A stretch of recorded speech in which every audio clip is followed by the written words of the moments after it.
Yesu mo ya mo ya mo ku Yesu mo ya mo na nya sang kwe ka ku Yesu mo ya mo mo ya mo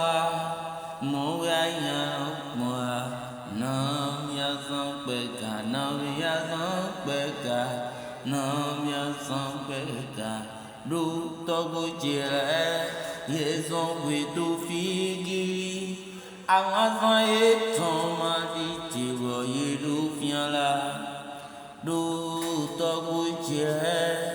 ye song ji kun ji ru a sa ye thon ma ti ka we chu ye du ya la ho ku ro na ya sang kwe ka na ya sang kwe ka Yesu mo ya mo we see what you so that put no akira ji mo ya mo tu to bu ji le so we do fi ye ma na ba ni ka tu ho ala yi ton tu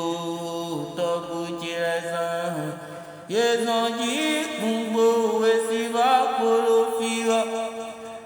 tu ye ma mo wa yu ya la ji ji ma o ku ro na ya sang kwe ka na mo da wo we pi pi ku Yesu mo ya mo yu ya we na ya sang kwe ka na mo la wo we pi pi o da e na mo pi pi to na mo da wo we pi pi to masinga ji avo son festival me bo son ji kun bo kara wa fian vam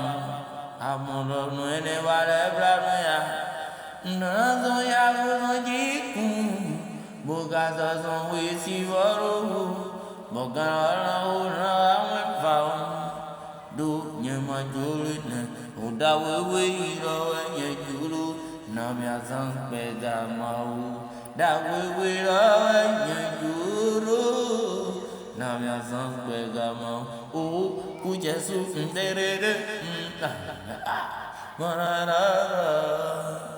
mo ya ma u nam ya sang kwe ga